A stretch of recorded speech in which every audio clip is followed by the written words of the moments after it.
Hello everyone, welcome to study with Chitralekha. बच्चों कैसे हो आप सब? आई होप आप लोग सभी बहुत अच्छे होंगे और आप लोगों की प्रिपरेशन भी बहुत अच्छे तरीके से चल रही होगी। तो बच्चों, आज की क्लास में हम लोग करने वाले हैं ईवीएस का टेस्ट पेपर, जो कि आपका PT2 के लिए होने वाला है। ठीक है, तो आज के वीडियो को शुरू करते हैं। उससे पहले मैं आप लोगों से बहुत ही हम्बल रिक्वेस्ट करना चाहूँगी, प्यारे बच्चों, अगर आप लोग मेरे चैनल पर पहली बार आए हो तो चैनल को सब्सक्राइब कर लो और सब्सक्राइब करने के बाद बेल आइकन प्रेस कर दीजिएगा, जिससे कि क्या होगा, आपके पास नोटिफिकेशन आएगा और आप लोग अपने जो रिवीजन है पेपर का वो जल्दी से जल्दी कर पाओगे, टाइम पे कर पाओगे। इससे क्या होगा कि आपके जो मार्क्स हैं, मार्क्स अच्छे आने की जो प्रोबेबिलिटी है वो बढ़ जाएगी। और बच्चों, अगर आप लोगों को वीडियो पसंद आता है तो वीडियो को लाइक शेयर कर दीजिएगा। शेयर कहाँ करना है? शेयर करना है अपने फ्रेंड्स के साथ, आपके जो व्हाट्सएप फ्रेंड हों, आप लोगों के जो कोई स्टडी ग्रुप्स हों, स्कूल के स्टडी ग्रुप्स हों, तो वहाँ पर भी वीडियो को शेयर कर दीजिएगा और वीडियो को लाइक ज़रूर करिएगा। ठीक है, तो चलिए हम आज का अपना वीडियो शुरू करते हैं और फर्स्ट क्वेश्चन देखते हैं। तो बच्चों, जो फर्स्ट सेक्शन है आपका, ये ऑब्जर्वेशन एंड रिपोर्टिंग का होने वाला है। ठीक है, ऑब्जर्वेशन एंड रिपोर्टिंग में फर्स्ट क्वेश्चन देखिए, fought against untouchability through out his life. तो ये जो पिक्चर यहाँ पे दिख रही है, ये किसकी पिक्चर दिख रही है, उनका नाम हमें यहाँ पे फिल करना है। तो बच्चों, ये पिक्चर हमें दिख रही है महात्मा गांधी जी की। ठीक है, महात्मा गांधी करेक्ट आंसर हो जाएगा, जिन्होंने अपने लाइफ में थ्रू आउट क्या किया, अनटचेबिलिटी के लिए क्या किया, स्ट्रगल किया, और अनटचेबिलिटी हमारे देश से क्या हो सके, बैनिश हो सके, हटाई जा सके, उसके लिए बहुत सारे प्रयास किए। ठीक है, तो ये गांधी में DHI होगा, गांधी। ठीक है, महात्मा गांधी यहाँ पे आप फिल कर देंगे। और महात्मा गांधी एक बहुत बड़े हमारे फ्रीडम फाइटर भी थे, तो ये बात भी ध्यान रखिएगा। Coming on the next question, that is we use to listen the sound of heart beat. तो ये जो पिक्चर बच्चों आप देख रहे हैं, इसे हम क्या कहते हैं? इसे हम कहते हैं स्टेथोस्कोप। क्या कहते हैं? स्टेथोस्कोप। ये आप लोगों ने देखा होगा, जब जो डॉक्टर्स होते हैं वो आपकी हार्ट बीट सुनने के लिए इस डिवाइस का यूज़ करते हैं, इसे हम स्टेथोस्कोप कहते हैं। Coming on the next question, that is name this natural disaster caused by excessive rainfall. तो बच्चों, जब एक्सेसिव रेनफॉल हो जाता है तो आप लोगों ने सुना होगा बाढ़ आ जाती है, जिसे कि हम कहते हैं फ्लड। ठीक है, क्या कहते हैं? फ्लड। ठीक है, एक्सेसिव रेनफॉल, या फिर कभी कभी ऐसा होता है नेचुरल क्लाइमेट की वजह से क्या होता है, पहाड़ों पे बहुत ज़्यादा रेनफॉल होती है और क्या करते हैं वो, जब नदियों में बहुत ज़्यादा पानी आ जाता है तो डैम्स में पानी बहुत सारा इकट्ठा हो जाता है, तो डैम्स ओपन कर दिए जाते हैं, तभी भी फ्लड आ जाता है। तो जब एक्सेसिव रेनफॉल होता है और जगह जगह पानी भर जाता है, उसे हम फ्लड कहते हैं। Now coming on the next question, that is Changpas, sorry बच्चों, चेनप्पाज नहीं, यहाँ पे लिखा है चांगपाज। ठीक है, Changpas have special from which they get wool. तो बच्चों, ये जो पिक्चर है आपको दिख रही है, किसकी पिक्चर है? ये गोट की है। चांगपा एक ट्राइब होती है जो कि पहाड़ी एरिया में पाई जाती है, हिली रीजन्स में। ठीक है, और उनके पास एक गोट होती है, उसकी ऊन से क्या बनाए जाते हैं? स्वेटर्स, शॉल्स वगैरह बनाई जाती हैं। ठीक है, इसे अंगोरा गोट कहते हैं। तो ये चांगपाज के पास होती है। चलिए, coming on the next question, a big wall is built over a river to store river water is called. तो ये जो पिक्चर आप देख रहे हो, इसे हम डैम कहते हैं। क्या कहते हैं? डैम कहते हैं। एक बड़ी सी वॉल, एक बिग वॉल बना दी जाती है नदी के ऊपर, जहाँ पे पानी स्टोर करा जाता है, पानी को रोक के रखा जाता है, उससे हाइड्रो इलेक्ट्रिसिटी बनाई जाती है। और जब पानी जो है, बहुत ज़्यादा बारिश का पानी होता है, तो वो भी वहाँ पर इकट्ठा हो जाता है, इससे फ्लड को रोका जाता है, इरिगेशन प्रोसेस के लिए यूज़ किया जाता है ये सारा पानी। तो ये जो वॉल होती है, इसे हम डैम कहते हैं। Now what is the next question, Sunita Williams went into space in a spaceship is called. तो ये जो स्पेसशिप है, इसे हम रॉकेट कहते हैं। ठीक है, ROCKET। तो रॉकेट जो है स्पेसशिप से सुनीता विलियम्स कहाँ गए थे? स्पेस में गए थे। ठीक है, now coming on the next question, what is the process of removing impurities और unwanted elements to improve quality called? तो बच्चों, क्वालिटी इम्प्रूव करने के लिए जो ये प्रोसेस आपको यहाँ इस डायग्राम में दिख रही है, इसको क्या कहते हैं? कोई भी सब्सटेंस है, उसकी क्वालिटी इम्प्रूव करने के लिए तो उसका प्यूरिफिकेशन किया जाता है। कोई भी सब्सटेंस है, लाइक जो आपका पेट्रोल है और डीजल है, इन सबको जब भी ये ज़मीन से निकाले जाते हैं तो बेसिकली ये इम्प्योर होते हैं। ठीक है, पेट्रोल, डीजल और जो नेचुरल गैस होती है, ये सारे इम्प्योर होते हैं। तो इनको प्यूरिफिकेशन करके क्या किया जाता है? प्योर किया जाता है, तभी ये हमारे यूज़फुल बन पाते हैं। ठीक है, जब जो पेट्रोल और डीजल है बच्चों, ये क्रूड ऑयल के रूप में आता है बाहर ज़मीन से और फिर उसको प्योरीफाई किया जाता है। तो ये जो प्यूरिफिकेशन का आपको डायग्राम दिख रहा है, इसे क्या कहते हैं? तो इसे कहते हैं फ्रैक्शनल डिस्टिलेशन। ठीक है, फ्रैक्शनल डिस्टिलेशन इस प्रोसेस को कहा जाता है।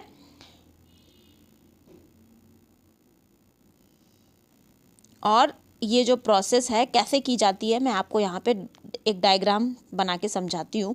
क्या होता है, ये एक इस तरह से क्या होता है, एक यहाँ पे ये वैक्यूम बार होता है। ठीक है, इसमें इम्प्योर सब्सटेंस भरे रहते हैं और यहाँ पे एक फर्नेंस लगी रहती है। यहाँ पे ये पाइप होती है और एक फर्नेंस लगी रहती है। फर्नेंस मतलब भट्टी, जहाँ पे बहुत तेज़ आग जल रही होती है और बहुत ज़्यादा टेम्परेचर इसका होता है। क्या होता है, यहाँ से टेम्परेचर होता हुआ कहाँ पर जाता है? इधर नीचे जाता है। तो जो इम्प्योर सब्सटेंस होता है वो बिल्कुल नीचे होता है। क्या होता है, जिस तरीके से जैसे जैसे प्योर सब्सटेंसेस हैं वो वैक्यूम, ये जो बार है इसमें ऊपर की तरफ इकट्ठे होते जाते हैं। जैसे जो पेट्रोल है, पेट्रोल ऊपर आता है, उसके बाद डीजल आता है और जो इम्प्योरिटीज़ होती हैं यहाँ नीचे बैठ जाती हैं। ठीक है, लुब्रिकेंट्स, ऑयल भी आते हैं। तो ये सारी चीज़ें किससे अलग करी जाती हैं? फ्रैक्शनल डिस्टिलेशन से। ठीक है, चलिए now coming on the next question, the name of the world famous shawl which is as warm as 6 sweaters. तो जो वर्ल्ड की एक फेमस शॉल है, ये कहाँ पर बनती है? कश्मीर में बनती है। इसे हम कहते हैं पश्मीना। ठीक है, क्या कहते हैं? पश्मीना शॉल। पश्मीना शॉल इतनी ज़्यादा वूल होती हैं, गर्म होती हैं, वूलन होती हैं कि 6 स्वेटर्स के बराबर इसमें गर्मी होती है, इस तरह से कहा जाता है। ठीक है, पश्मीना शॉल्स ये करेक्ट आंसर हो जाएगा। Now next question, observe the picture and right the name of any 2 occupation shown in this picture. तो बच्चों, ये पिक्चर आपको ध्यान से देखनी है और यहाँ पे एनी 2 ऑक्यूपेशन सर्च करके बताने। तो बच्चों, अगर इस पिक्चर को आप ध्यान से देखोगे तो ये ट्रैफिक पुलिस आप देख सकते हो। तो write down here traffic police. Traffic police ये दिख गया। ठीक है, दूसरा आप यहाँ पर क्या देख सकते हो कि ये स्कूल देख सकते हो, तो टीचर कर सकते हो। ठीक है, टीचर। नाउ अभी और देखते हैं इसमें। अब ये यहाँ पर बस, तो बस ड्राइवर भी हो सकता है, बस ड्राइवर या ड्राइवर। ठीक है, अब यहाँ पे इस पिक्चर को अगर आप ध्यान से देखोगे तो एक ये पिक्चर जो आपको दिख रही है, यहाँ पर क्या हो रखा है, एक गाय है, आंटी उसका दूध निकाल रही है। ठीक है, तो एनिमल हस्बेंड्री भी यहाँ पर आप लोग एक ऑक्यूपेशन लिख सकते हैं। ठीक है, एनिमल हस्बेंड्री। तो यहाँ पर 2 पूछे गए थे, यहाँ पर मैंने आप लोगों को 4 बता दिए हैं। तो ये हमारे इनमें से 2 कोई भी आप 2 लिख सकते हैं। ठीक है, now coming on the next question, name any 2 games that are played in a team. तो बच्चों, टीम में हम लोग क्या खेलते हैं? क्रिकेट खेलते हैं, क्रिकेट, हॉकी और फुटबॉल। फुटबॉल हो गया, कबड्डी, कबड्डी, खो खो। ठीक है, तो ये सारी चीज़ें हम लोग सारे गेम्स किस में खेलते हैं? टीम में खेलते हैं। 2 पूछे गए थे, यहाँ पर आपको मैंने 5 गेम्स बता दिए हैं। जो आपको पसंद आए वो आप लिख सकते हैं। Now coming on the next question, आपका नेक्स्ट सेक्शन ही है identification and classification.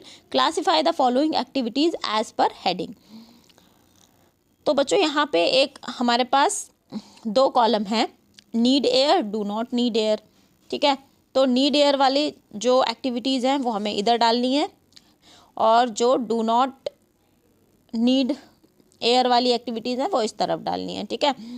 Now options देखते हैं। To blow a whistle, we need air, ठीक है, क्योंकि जब भी हम सीटी बजाते हो, आप देख कभी आप ट्राई करना, सीटी बजाने के लिए हवा को बाहर निकालना पड़ता है मुंह से। तो टू ब्लो अ विसल कहाँ हो जाएगा, नीड एयर में आ जाएगा। तो ये यहाँ पर आप लिख देंगे।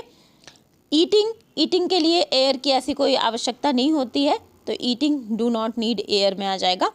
इन्फ्लेट अ बलून फुलाने के लिए भी आपको क्या चाहिए होता है, एयर चाहिए होती है, हवा भरते हैं हम उसमें, ठीक है। तो ये यहाँ पे आ जाएगा। नाउ राइटिंग किस में आएगा, राइटिंग आपका बच्चों आ जाएगा डू नॉट नीड एयर में, राइटिंग, ठीक है। Now coming on the next question, what safety measures should be taken during an earthquake. तो बच्चों अर्थक्वेक के समय कौन कौन से सेफ्टी मेजर्स होने चाहिए, ये हमें यहाँ पर बताना है।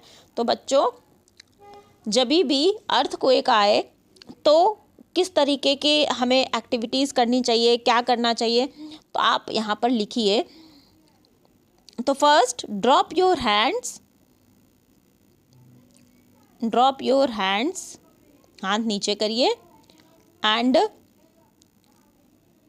Come down on your knees,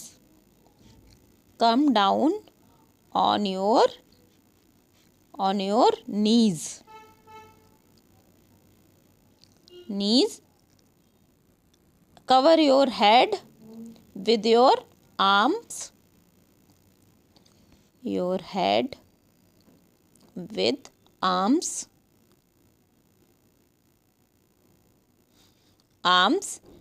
and go under a table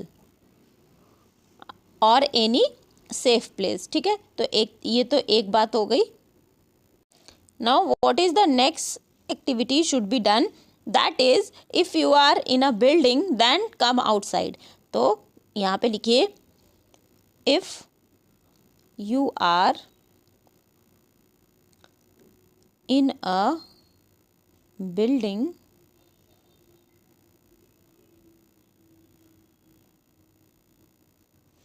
come outside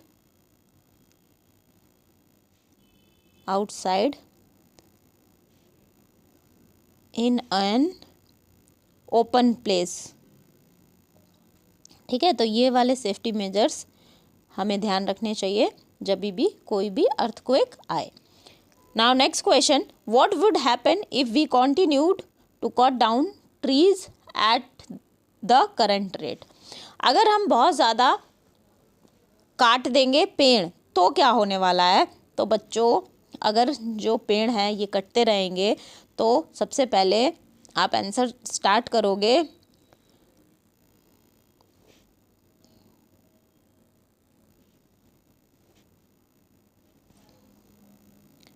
If we cut down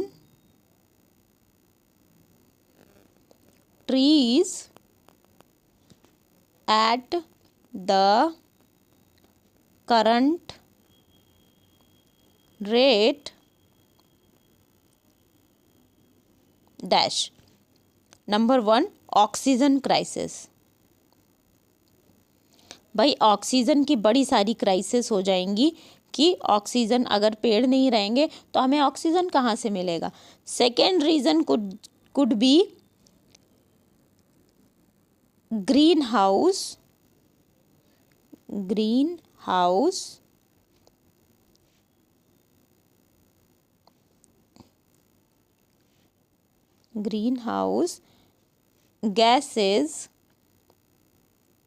gases like CO2, that means carbon dioxide will increase, ठीक है। कार्बन डाइऑक्साइड जो आपका एनवायरनमेंट में है बढ़ जाएगी। Houses for animals will destroy. भाई जो जंगली जानवर हैं बच्चों अगर पेड़ कट जाएंगे, जंगल कट जाएंगे तो फिर वो कहाँ जाएंगे।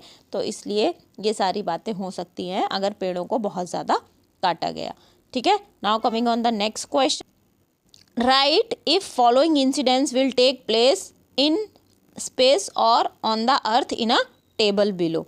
तो ये जो हमें यहाँ पे दे रखा है, पर्सन फ्लोट्स इन एयर, ये कहाँ पर होगा बच्चों, ये स्पेस में होगा। ठीक है, स्पेस में जो भी इंसान जाता है वो तैरता रहता है बिकॉज वहाँ पे ग्रेविटी नहीं होती है। Water stays in the bucket, ये ऑन द अर्थ। ठीक है, ऑन द अर्थ हो जाएगा, ये यहाँ पे अर्थ लिख देते हैं, on the earth. Water takes shape of blobs, ये स्पेस में होगा। ठीक है, space. Here keep standing space, जो लोग स्पेस में जाते हैं, सुनीता विलियम्स के अगर आप वीडियो देखोगे तो उनके हेयर्स ऊपर की तरफ खड़े रहते हैं because of no gravity. Water falls down on a slope, तो ये अर्थ पे हो जाएगा। फूड कीप्स फ्लोटिंग, स्पेस, ये स्पेस में होगा। एनिमल टेक्स ऑक्सीजन, ऑक्सीजन जो एनिमल्स लेते हैं ये अर्थ पे लेते हैं। ठीक है, अर्थ पे। और अगर कोई भी एनिमल स्पेस में भेजा जाता है तो वहाँ पर गैसेस नहीं होती हैं, ऑक्सीजन नहीं है, तो उसको ऑक्सीजन सिलेंडर लेके जाना होगा। ठीक है, natural calamities can occur on earth, तो ये वाला भी आपका अर्थ हो जाएगा। तो इसको हम टेबल में भी फिल कर लेते हैं, आपको ऊपर ये समझा ही दिया है। Person floats in the air, तो ये स्पेस में हो जाएगा, इसको स्पेस में फिल करिए। Water stays in the bucket, ये अर्थ में फिल कर दीजिएगा यहाँ पे। Water takes shape of blobs, ये हो जाएगा स्पेस में। हेयर कीप्स स्टैंडिंग, ये भी स्पेस में हो जाएगा। Water falls down on a slope, that is on the earth. ठीक है, अर्थ पे हो जाएगा। Food keeps floating on the space. Animal takes oxygen, ये अर्थ पे हो जाएगा। Natural calamities can occur on the earth. ठीक है, तो ये आपके ऐसे टेबल फिल हो जाएगी। Now we are going on the next question. Next आपका सेक्शन है discovery of facts. How does deforestation affect the environment. तो डिफॉरेस्टेशन कैसे एनवायरमेंट को अफेक्ट करता है ये हमें बताना है। So we are writing our answer. तो डिफॉरेस्टेशन क्या करेगा, एनवायरनमेंट में ऑक्सीजन को कम कर देगा। इट विल, आंसर लिखिएगा, it will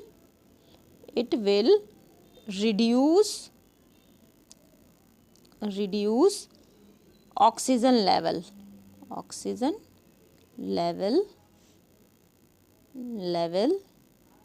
Now next,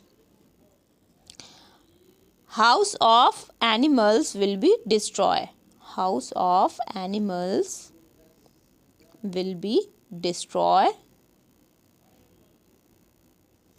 Natural calamities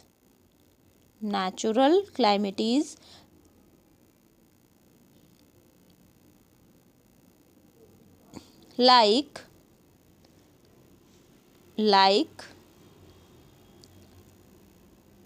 flood can occur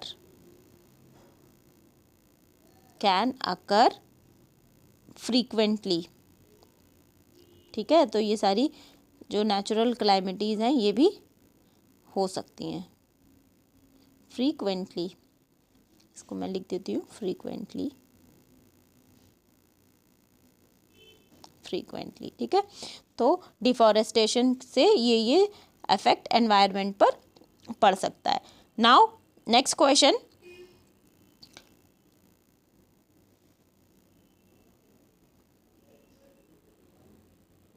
why it is important to address the issue of displacement. ठीक है, तो जो डिस्प्लेसमेंट का इशू है ये क्यों हमें एड्रेस करना चाहिए ये बताना है। ठीक है, तो आप इसका आंसर लिखिए, यहाँ पे हम लिखते हैं it is important important to address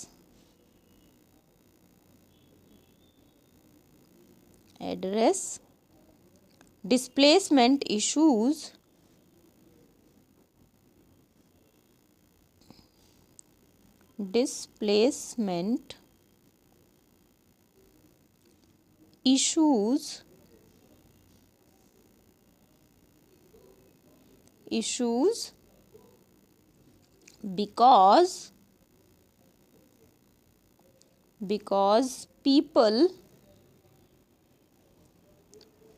because people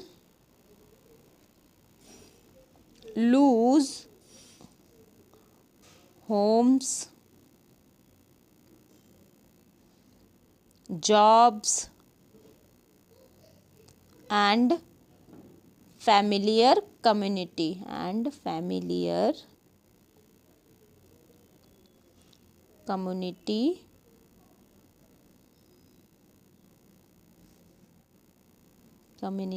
etcetera. बच्चों, अगर जो लोग हैं वो डिस्प्लेसमेंट करते हैं, किसी मतलब एक जगह से मूव करके दूसरी जगह जाते हैं, तो लोगों को अपने घर छोड़ने पड़ते हैं, जॉब्स छोड़नी पड़ती हैं, और जो उनका सामाजिक जीवन होता है, जो उनका जहाँ जिन लोगों के साथ वो रहते हैं उनसे भी वो दूर हो जाते हैं, तो ये सारी प्रॉब्लम्स फेस करनी पड़ती है। Now coming on the next question, how can society ensure that all workers are treated fairly. अच्छा, अभी सोसाइटी में कैसे सोसाइटी हेल्प कर सकती है कि जो भी वर्कर्स हैं, जो काम करने वाले लोग हैं, जैसे हमारे सोसाइटी में स्वीपर है और कार ड्राइवर हैं, ऑटो वाले हैं, या जो गिग वर्कर्स हैं, ये सबके साथ फेयर ट्रीटमेंट हो, तो सबसे पहले तो क्या चाहिए? Public awareness. ठीक है, public awareness. Next can be transparency.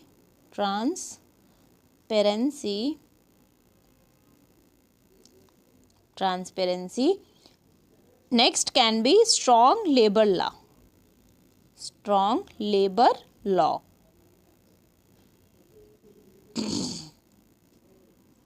ठीक है, ये सारी चीजें हो सकती हैं। Now we are moving to the next question. What do you think the wind can make a place feel hotter और cooler? Why do you think the wind can make a place feel hotter और cooler? तो बच्चों, जो wind होती है वो किसी भी प्लेस को हॉट या कूल बना सकती है। कैसे? देखिए, जब भी आपने देखा होगा, जो हमारे समर्स का सीज़न होता है, जब धूप बहुत तेज होती है, ठीक है, विंड नहीं चल रही होती है, हवा नहीं चल रही होती है, तो बहुत गर्मी का मौसम होता है। लेकिन जब हवाएं चलने लगती हैं, हवा चलने लगती है, तो धीरे धीरे क्या होता है? टेम्परेचर कम हो जाता है। तो अकॉर्डिंग टू द टेम्परेचर, अभी हम आंसर लिखते हैं, wind can make a place feel hotter, यहाँ पे सिंगल टी है, हॉटर और cooler,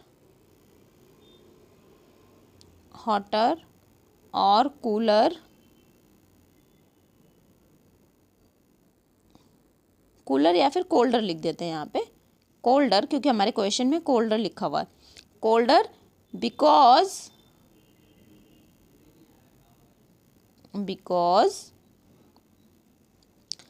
according to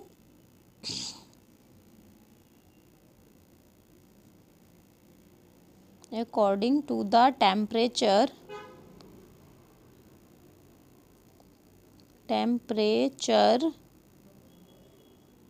of air, weather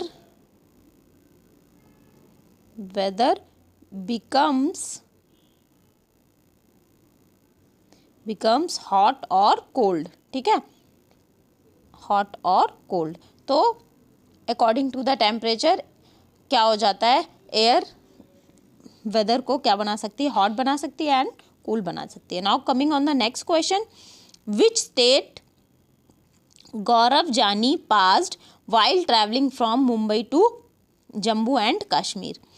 तो बच्चों गौरव जानी मुंबई से जम्मू कश्मीर गए हैं, तो उन्होंने कौन कौन से स्टेट्स पास किए हैं वो हमें इंडियन मैप में बताना है। तो देखिए बच्चों, अभी आप यहाँ पे देख सकते हो ये महाराष्ट्र का मैप है, ये वाला, ठीक, ये सारा आपका महाराष्ट्र हो जाता है और इधर कहीं मुंबई होता है। तो मुंबई से चल के जब गौरव जानी जाएंगे, ठीक है, मान लेते हैं बाई बस उन्होंने ट्रैवल किया, तो वो सबसे पहले गुजरात पहुँचेंगे, फिर गुजरात होते हुए राजस्थान जाएंगे एंड राजस्थान के बाद ये हरियाणा पर हो जाएगा, हरियाणा होते हुए पंजाब, पंजाब के बाद ये जा रहे हैं कहाँ पर, अभी पंजाब के बाद इनको मिलने वाला है हिमाचल, हिमाचल होते हुए ये जाएंगे जम्मू एंड कश्मीर, यहाँ पे ये जम्मू एंड कश्मीर में पहुँच जाएंगे, ठीक है। तो ये सारा और इसके साथ ही पंजाब भी आ जाएगा। तो गौरव जानी गुजरात, राजस्थान, हरियाणा, पंजाब एंड हिमाचल प्रदेश होते हुए 5 स्टेट्स को क्रॉस करके कहाँ पहुँचेंगे, जम्मू एंड कश्मीर पहुँचेंगे। तो बच्चों इस तरीके से ये हमारा जो PT2 का EVS का टेस्ट पेपर है, सैम्पल पेपर, ये यहाँ पे फिनिश होता है। आई होप ये क्लास बच्चों आप लोगों को पसंद आई है। अगर क्लास पसंद आई है तो बच्चों लाइक ज़रूर कर दीजिएगा और वीडियो को शेयर भी कर दीजिएगा। चैनल को अगर अभी तक आप लोगों ने बच्चों सब्सक्राइब नहीं किया है तो सब्सक्राइब करके बेल आइकन प्रेस कर दीजिएगा, जिससे वीडियो की नोटिफिकेशन आपके पास पहुंच जाएगी और आप अपना जो रिवीजन है ये टाइम से कर लेंगे, ठीक है बच्चों। मिलते हैं हम लोग अगली क्लास में, तब तक के लिए थैंक यू एवरीवन। खुश रहो, पढ़ते रहो।